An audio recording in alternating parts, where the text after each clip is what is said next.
شروع اللہ کا نام لے کر جو بڑا مہربان نہایت رحم والا ہے۔ الف لام میم۔ کیا لوگ یہ خیال کیے ہوئے ہیں کہ صرف یہ کہنے سے کہ ہم ایمان لے آئے چھوڑ دیے جائیں گے اور ان کی آزمائش نہیں کی جائے گی؟ اور جو لوگ ان سے پہلے ہو چکے ہیں ہم نے ان کو بھی آزمایا تھا اور ان کو بھی آزمائیں گے، سو اللہ ان کو ضرور معلوم کرے گا جو اپنے ایمان میں سچے ہیں اور ان کو بھی جو جھوٹے ہیں۔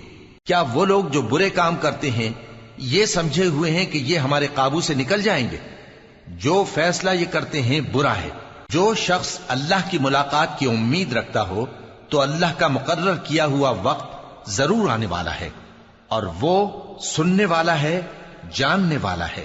اور جو شخص محنت کرتا ہے تو اپنے ہی فائدے کے لیے محنت کرتا ہے، بے شک اللہ تو سارے جہان سے بے نیاز ہے۔ اور جو لوگ ایمان لائے اور نیک عمل کرتے رہے ہم ان کے گناہوں کو ان سے دور کر دیں گے اور ان کو ان کے اعمال کا بہت اچھا بدلہ دیں گے۔ اور ہم نے انسان کو اس کے ماں باپ کے ساتھ نیک سلوک کرنے کا حکم دیا ہے۔ اے مخاطب، اگر تیرے ماں باپ تجھے مجبور کریں کہ تو میرے ساتھ کسی کو شریک بنائے جس کی حقیقت کی تجھے واقفیت نہیں تو ان کا کہا نہ مانیو۔ تم سب کو میری طرف لوٹ کر آنا ہے، پھر جو کچھ تم کرتے تھے میں تم کو جتا دوں گا۔ اور جو لوگ ایمان لائے اور نیک عمل کرتے رہے ان کو ہم نیک لوگوں میں داخل کریں گے۔ اور بعض لوگ ایسے ہیں جو کہتے ہیں کہ ہم اللہ پر ایمان لائے، پھر جب ان کو اللہ کے راستے میں کوئی ایذا پہنچتی ہے تو لوگوں کے ایذا پہنچانے کو یوں سمجھتے ہیں جیسے اللہ کا عذاب۔ اور اگر تمہارے پروردگار کی طرف سے مدد پہنچے تو کہتے ہیں کہ ہم تو تمہارے ساتھ تھے۔ کیا جو اہل عالم کے سینوں میں ہے اللہ اس سے واقف نہیں؟ اور اللہ ان کو ضرور معلوم کرے گا جو سچے مومن ہیں، اور وہ منافقوں کو بھی معلوم کر کے رہے گا۔ اور جو کافر ہیں وہ مومنوں سے کہتے ہیں کہ ہمارے طریقے پر چلو اور ہم تمہارے گناہ اٹھا لیں گے، حالانکہ وہ ان کے گناہوں کا کچھ بھی بوجھ اٹھانے والے نہیں۔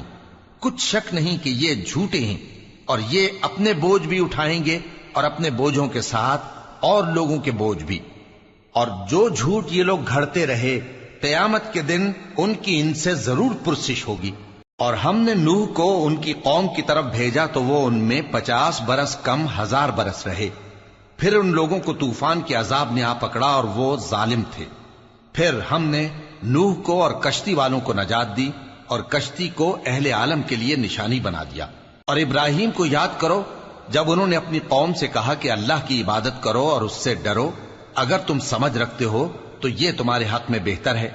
تم تو اللہ کو چھوڑ کر بتوں کو پوجتے اور جھوٹی باتیں بناتے ہو۔ جن لوگوں کو تم اللہ کے سوا پوجتے ہو وہ تم کو رزق دینے کا اختیار نہیں رکھتے، پس اللہ ہی کے ہاں سے رزق طلب کرو اور اسی کی عبادت کرو اور اسی کا شکر کرو، اسی کی طرف تم لوٹ کر جاؤ گے۔ اور اگر تم جھٹلاتے ہو تو تم سے پہلے بھی امتیں اپنے پیغمبروں کی تکذیب کر چکی ہیں، اور پیغمبر کے ذمے کھول کر سنا دینے کے سوا اور کچھ نہیں۔ کیا انہوں نے نہیں دیکھا کہ اللہ کس طرح خلقت کو پہلی بار پیدا کرتا ہے پھر کس طرح اس کو دوبارہ پیدا کرے گا؟ یہ اللہ کو آسان ہے۔ کہہ دو کہ ملک میں چلو پھرو اور دیکھو کہ اس نے کس طرح خلقت کو پہلی دفعہ پیدا کیا ہے، پھر اللہ ہی دوسری بار بھی پیدا کرے گا۔ بے شک اللہ ہر چیز پر قادر ہے۔ وہ جسے چاہے عذاب دے اور جس پر چاہے رحم کرے، اور اسی کی طرف تم لوٹائے جاؤ گے۔ اور تم اس کو نہ زمین میں عاجز کر سکتے ہو نہ آسمان میں، اور نہ اللہ کے سوا تمہارا کوئی دوست ہے اور نہ مددگار۔ اور جن لوگوں نے اللہ کی آیتوں سے اور اس کے سامنے حاضر ہونے سے انکار کیا وہ میری رحمت سے نا امید ہو گئے ہیں، اور ان کو درد دینے والا عذاب ہوگا۔ تو ان کی قوم کے لوگ جواب میں بولے تو یہ بولے کہ اسے مار ڈالو یا جلا دو، مگر اللہ نے ان کو آگ میں جلنے سے بچا لیا۔ جو لوگ ایمان رکھتے ہیں ان کے لیے اس میں نشانیاں ہیں۔ اور ابراہیم نے کہا کہ تم جو اللہ کو چھوڑ کر بتوں کو لے بیٹھے ہو تو دنیا کی زندگی میں باہم دوستی کے لیے، مگر پھر قیامت کے دن ایک دوسرے کی دوستی سے انکار کر دو گے اور ایک دوسرے پر لعنت بھیجو گے، اور تمہارا ٹھکانہ دوزخ ہوگا اور کوئی تمہارا مددگار نہ ہوگا۔ پس ان پر ایک لوط ایمان لائے، اور ابراہیم کہنے لگے کہ میں اپنے پروردگار کی طرف ہجرت کرنے والا ہوں، بے شک وہ غالب ہے، حکمت والا ہے۔ اور ہم نے ان کو اسحاق اور یعقوب بخشے اور انہی کی اولاد میں پیغمبری اور کتاب رکھ دی، اور ان کو دنیا میں بھی ان کا صلہ عنایت کیا اور وہ آخرت میں بھی نیک لوگوں میں ہوں گے۔ اور لوط کو یاد کرو جب انہوں نے اپنی قوم سے کہا کہ تم عجب بے حیائی کے مرتکب ہوتے ہو، تم سے پہلے اہل عالم میں سے کسی نے ایسا کام نہیں کیا۔ کیا تم مردوں کی طرف مائل ہوتے اور رہزنی کرتے ہو اور اپنی مجلسوں میں ناپسندیدہ کام کرتے ہو؟ تو ان کی قوم کے لوگ جواب میں بولے تو یہ بولے کہ اگر تم سچے ہو تو ہم پر عذاب لے آؤ۔ لوط نے کہا کہ اے میرے پروردگار، ان مفسد لوگوں کے مقابلے میں مجھے نصرت عنایت فرما۔ اور جب ہمارے فرشتے ابراہیم کے پاس خوشی کی خبر لے کر آئے تو کہنے لگے کہ ہم اس بستی کے لوگوں کو ہلاک کر دینے والے ہیں کہ یہاں کے رہنے والے نافرمان ہیں۔ ابراہیم نے کہا کہ اس میں تو لوط بھی ہیں۔ وہ کہنے لگے کہ جو لوگ یہاں رہتے ہیں ہمیں سب معلوم ہیں، ہم ان کو اور ان کے گھر والوں کو بچا لیں گے بجز ان کی بیوی کے کہ وہ پیچھے رہنے والوں میں ہوگی۔ اور جب ہمارے فرشتے لوط کے پاس آئے تو وہ ان کی وجہ سے ناخوش اور تنگ دل ہوئے۔ فرشتوں نے کہا کچھ خوف نہ کیجیے اور نہ رنج کیجیے، ہم آپ کو اور آپ کے گھر والوں کو بچا لیں گے مگر آپ کی بیوی کے پیچھے رہنے والوں میں ہوگی۔ ہم اس بستی کے رہنے والوں پر اس سبب سے کہ یہ بدکرداری کرتے رہے ہیں آسمان سے عذاب نازل کرنے والے ہیں، اور ہم نے سمجھنے والے لوگوں کے لیے اس بستی کی ایک کھلی نشانی چھوڑ دی۔ اور مدین کی طرف ان کے بھائی شعیب کو بھیجا تو انہوں نے کہا اے قوم، اللہ کی عبادت کرو اور روز آخر کے آنے کی امید رکھو اور ملک میں فساد نہ مچاؤ۔ مگر انہوں نے ان کو جھوٹا سمجھا، سو ان کو زلزلے کے عذاب نے آ پکڑا اور وہ اپنے گھروں میں اوندھے پڑے رہ گئے۔ اور عاد اور سمود کو بھی ہم نے ہلاک کر دیا، چنانچہ ان کے ویران گھر تمہاری آنکھوں کے سامنے ہیں، اور شیطان نے ان کے اعمال ان کو آراستہ کر دکھائے اور ان کو سیدھے رستے سے روک دیا، حالانکہ وہ دیکھنے والے لوگ تھے۔ اور قارون اور فرعون اور حامان کو بھی ہلاک کر دیا، اور ان کے پاس موسیٰ کھلی نشانیاں لے کر آئے تو وہ ملک میں مغرور ہو گئے، اور وہ ہمارے قابو سے نکل جانے والے نہ تھے، تو ہم نے سب کو ان کے گناہوں کے سبب پکڑ لیا۔ سو ان میں کچھ تو ایسے تھے جن پر ہم نے پتھروں کا مے برسایا، اور کچھ ایسے تھے جن کو چنگھاڑ نے آ پکڑا، اور کچھ ایسے تھے جن کو ہم نے زمین میں دھسا دیا، اور کچھ ایسے تھے جن کو غرق کر دیا۔ اور اللہ ایسا نہ تھا کہ ان پر ظلم کرتا، لیکن وہی اپنے آپ پر ظلم کرتے تھے۔ جن لوگوں نے اللہ کے سوا اوروں کو کارساز بنا رکھا ہے، ان کی مثال مکڑی کی سی ہے کہ وہ بھی ایک طرح کا گھر بناتی ہے، اور کچھ شک نہیں کہ تمام گھروں سے کمزور مکڑی کا گھر ہے۔ کاش یہ اس بات کو جانتے۔ یہ جس چیز کو اللہ کے سوا پکارتے ہیں خواہ وہ کچھ ہی ہو، اللہ اسے جانتا ہے اور وہ غالب ہے، حکمت والا ہے۔ اور یہ مثالیں ہم لوگوں کے سمجھانے کے لیے بیان کرتے ہیں، اور اسے تو اہل دانش ہی سمجھتے ہیں۔ اللہ نے آسمانوں اور زمین کو حکمت کے ساتھ پیدا کیا ہے، کچھ شک نہیں کہ ایمان والوں کے لیے اس میں نشانی ہے۔ اے نبی، یہ کتاب جو تمہاری طرف وحی کی گئی ہے اس کو پڑھا کرو، اور نماز کے پابند رہو۔ کچھ شک نہیں کہ نماز بے حیائی اور بری باتوں سے روکتی ہے، اور اللہ کا ذکر سب سے بڑا ہے، اور جو کچھ تم کرتے ہو اللہ اسے جانتا ہے۔ اور اہل کتاب سے بحث نہ کرو مگر ایسے طریق سے کہ نہایت اچھا ہو۔ ہاں، جو ان میں سے بے انصافی کریں ان کے ساتھ اسی طرح مجادلہ کرو، اور کہہ دو کہ جو کتاب ہم پر اتری اور جو کتابیں تم پر اتری ہم سب پر ایمان رکھتے ہیں، اور ہمارا اور تمہارا معبود ایک ہی ہے، اور ہم اسی کے فرما بردار ہیں۔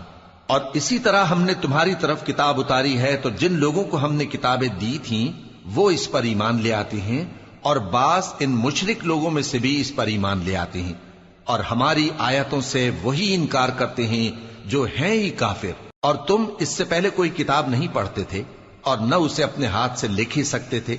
ایسا ہوتا تو اہل باطل ضرور شک کرتے، بلکہ یہ روشن آیتیں ہیں جن لوگوں کو علم دیا گیا ہے ان کے سینوں میں محفوظ، اور ہماری آیتوں سے وہی لوگ انکار کرتے ہیں جو بے انصاف ہیں۔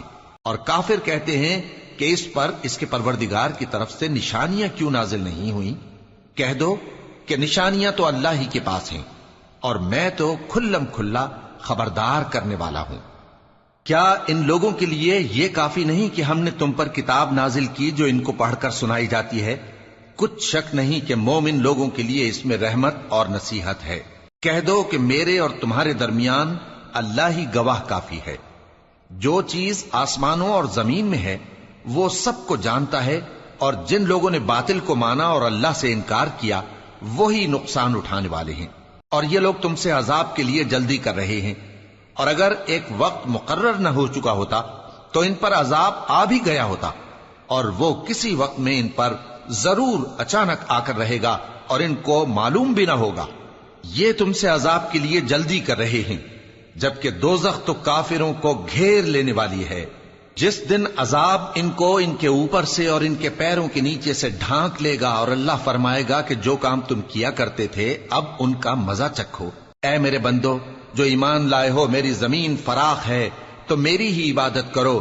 ہر شخص موت کا مزہ چکھنے والا ہے، پھر تم ہماری ہی طرف لوٹ کر آؤ گے۔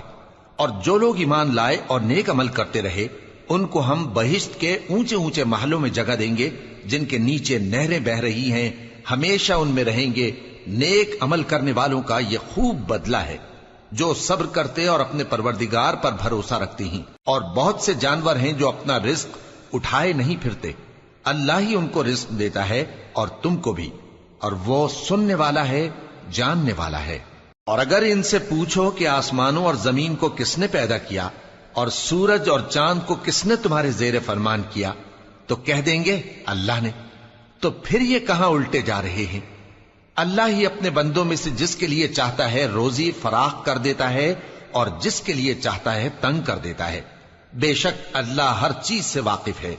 اور اگر تم ان سے پوچھو کہ آسمان سے پانی کس نے برسایا، پھر اس سے زمین کو اس کے مرنے کے بعد کس نے زندہ کیا، تو کہہ دیں گے کہ اللہ نے۔ کہہ دو کہ اللہ کا شکر ہے، لیکن ان میں اکثر نہیں سمجھتے۔ اور یہ دنیا کی زندگی تو صرف کھیل اور تماشا ہے، اور ہمیشہ کی زندگی کا مقام تو آخرت کا گھر ہے۔ کاش یہ لوگ سمجھتے۔